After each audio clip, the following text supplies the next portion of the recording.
somebody calling.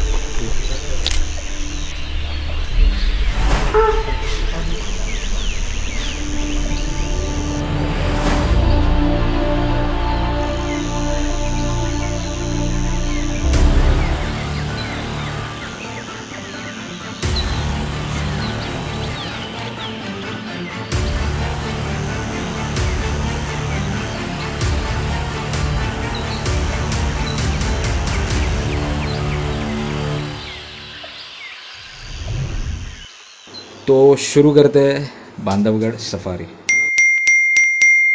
Hi guys, so most awaited journey of the year, the Bandhavgarh trip, is just about to begin and we are heading towards Kalyan station. And we are already late, so let's hope catch the train. See you soon. A few moments later. तो बड़ी भागादौड़ी के बाद हम लोग ने गरीब रथ express finally पकड़ ली। सो आपके लिए एक प्रो टिप देता हूँ, गरीब रथ एक्सप्रेस 2:30 बजे कल्याण स्टेशन से निकलती है और बिल्कुल टाइम पे निकलती है। So try not to be late.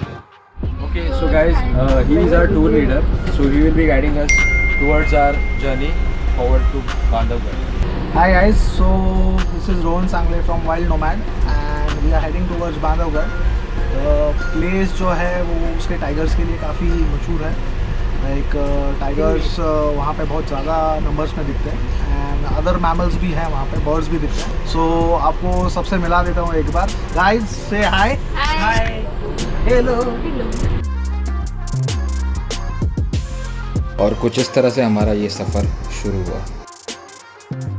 कल्याण से जबलपुर जंक्शन तक की जर्नी तकरीबन 15 घंटे की थी और इस 15 घंटे का एंटरटेनमेंट पैकेज हम लोगों ने पहले ही डिसाइड कर दिया था, जो था ऊनो कार्ड्स, बहुत सारी घोस्ट स्टोरीज और बहुत सारी मस्ती।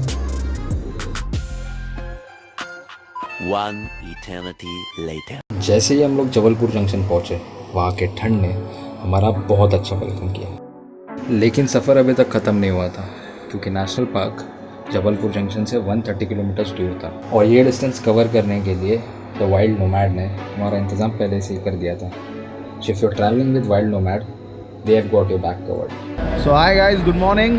फाइनली हम लोग जबलपुर पहुंच चुके हैं। अभी टेम्परेचर 10 डिग्री या 9 डिग्री के आसपास है एंड अभी हमारा कार आ चुका है बाहर और थोड़ा टाइम तो लगेगा सब एडजस्टमेंट होने में। जल्दी मिलते हैं।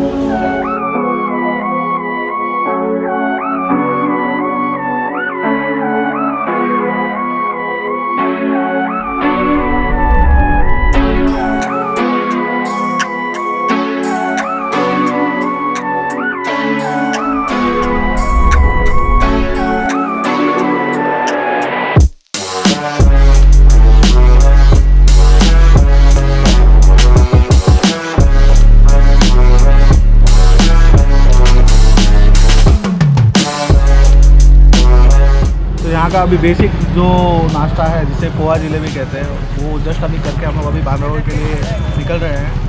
सो मिलते हैं।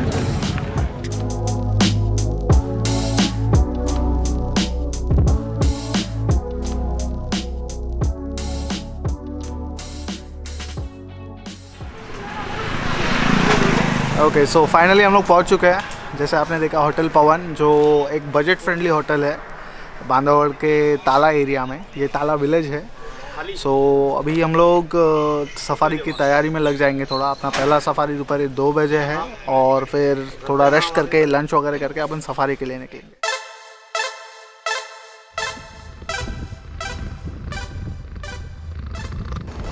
सो फाइनली हम लोग जंगल सफारी की ओर निकल गए। दिल में 50% डर और 50% एक्साइटमेंट थी। डर इसलिए क्योंकि पहले टाइगर सिर्फ मुंबई के रानी बाग में देखा था, वो भी पिंजरे में बंद। और इस बार गेम पूरा पलट चुका था क्योंकि हम शेर की टेरिटरी में जा रहे थे, वो भी ओपन जीप में। किसी ने सही कहा है, डर के आगे जीत है। मैंने उसी कहावत का सहारा लेकर अपना हौसला बनाए रखा। सफारी स्टार्ट होने से पहले आपको आपके आईडी प्रूफ्स पूछे जाते हैं और ड्राइवर और गाइड भी अलॉट होते हैं।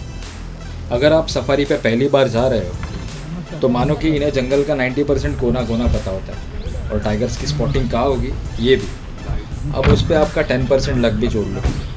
गाइड्स के साथ साथ आपको पार्क में एंटर करने के लिए परमिट्स की भी ज़रूरत होती है, जो आपको अप्रॉक्सीमेटली 1-2 मंथ्स प्रायर निकालनी पड़ती है। जो कि हमारे टूर लीडर ने ऑलरेडी निकलवा ली थी। जिस जीप में हम ट्रैवल कर रहे थे उसकी कैपेसिटी 6 लोगों की थी, इसलिए हम 12 लोग 2 जीप्स में डिवाइड हो गए थे। और जंगल में सब जीप्स के लिए 3 से 4 अलग जोन्स होते हैं, A, B, C या D, ताकि ये जीप्स जंगल में बिना किसी दिक्कत के और वाइल्ड लाइफ को डिस्टर्ब किए बगैर घूम सके। सो इस जगह को और बेहतर जानने के लिए हम लोग थोड़ा सा ज्ञान अपने गाइड सर फाल्गुन की ज़ुबानी सुन लेते हैं। इसका स्टोरी ये है, जो यहाँ इस जंगल का नाम है बांधवगढ़। बराबर। यहाँ पे कहते बहुत पहले राम और लक्ष्मण बराबर आए थे। हाँ। तो यहाँ पे अपने भाई को दे करके राम जी चले गए हैं। तो इसलिए बंधु मीन्स भाई और गढ़ मीन्स किला। बराबर। तो बांधवगढ़ बोलते हैं। ओके, बंधु थे इसके लिए। हाँ, तो यहाँ पे जो राम जी अवतार बताए हैं 12 अवतार। बराबर। तो डिफरेंट यहाँ नीचे से लेके टॉप तक। हाँ। वो जो बड़ा सा हिल है, हाँ। 584 एकड़ का फ्लैट एरिया टॉप ऑफ में। अच्छा। इसका हाइट है 811 मीटर। ओके। ऐसा कहते हैं कि wild life is a game of patience. तो भाई पेशेंस तो हमारी भी टेस्ट हुए। पहले 6 सफारी में से 2 सफारी में हमें सिर्फ लंगूर्स, पिकॉक्स और डियर्स ही दिखे। टाइगर तो दूर दूर तक नहीं दिखा था। लेकिन हर सफारी ख़त्म होते वक्त पार्क से निकलते समय हमें एक बोर्ड दिखता था। उस पर ऐसा लिखा हुआ था, perhaps you may have not seen me but please don't be disappointed, I have seen you.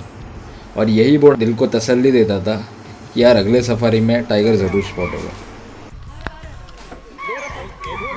Safari के दौरान ड्राइवर और गाइड जंगल के साउंड्स को और पगमार्क्स को बहुत अच्छी तरह से ऑब्जर्व करते हैं, क्योंकि जिस इलाके में टाइगर्स होते हैं वहाँ पे बाकी जानवरों का शोर थोड़ा बढ़ जाता है, जिसे हम अलार्म कॉल्स बोलते हैं, जो आपने इस वीडियो के इंट्रो में भी सुने होंगे। और इसी अलार्म कॉल्स की मदद से हम लोग टाइगर्स को ट्रेस कर रहे थे।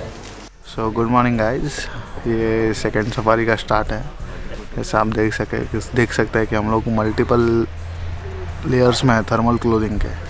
टेम्परेचर अराउंड 6 डिग्रीज है। हम लोग मगदी जोन में जा रहे हैं अभी, और देखते हैं साइटिंग कैसा होता है। अभी वहाँ तो चाहिए, गाइड्स के मुताबिक यहाँ पे 2 मेल्स हैं और फीमेल्स भी हैं। तो let's see now what happens, stay tuned.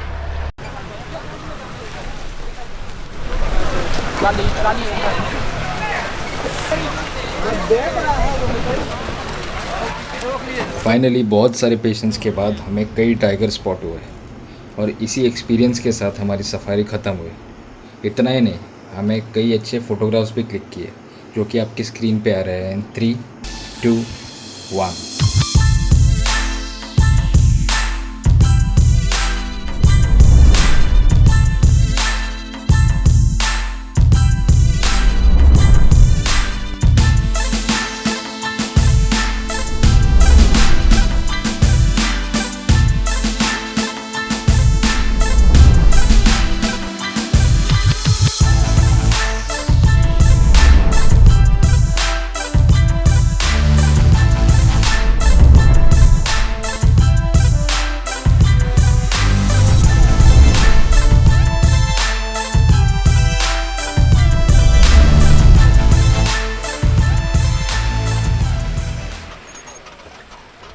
Park से होटल लौटते वक्त वाइल्ड नोमैड ने मुझे और एक स्पेशल स्पॉट की field trip the.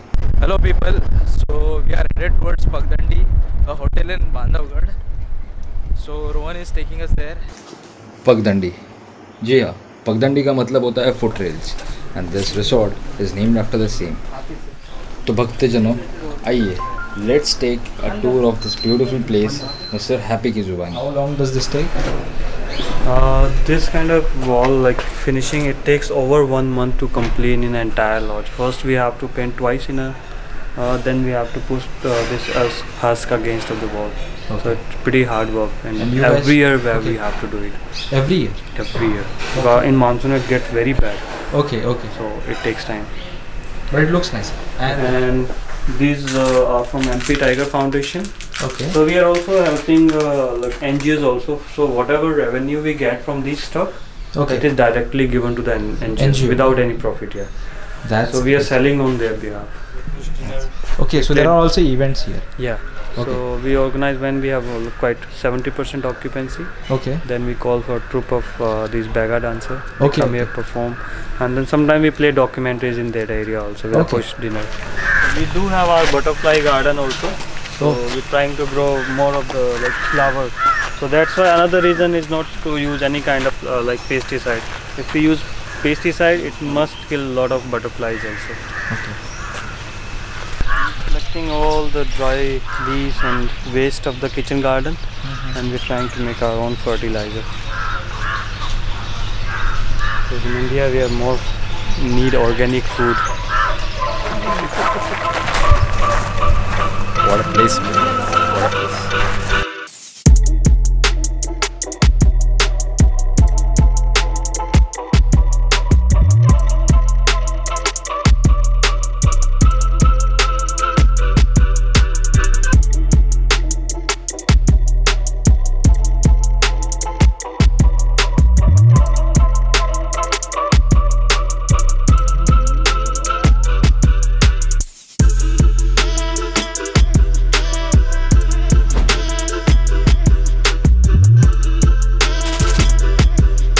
Would like to thank Pagdandi Safaris and Mr. Happy for allowing us to capture such wonderful premise, and also Mr. Santosh and Vikas, a guide, naturalist and a good friend, for helping us with the sightings. So hi guys, जैसे अभी आप लोग ने देखा कि हम लोग पगडंडी विज़िट करके आए हैं और पगडंडी का खासियत ये है कि everything the entire hotel is made और अल्टर्ड आउट ऑफ नेचर।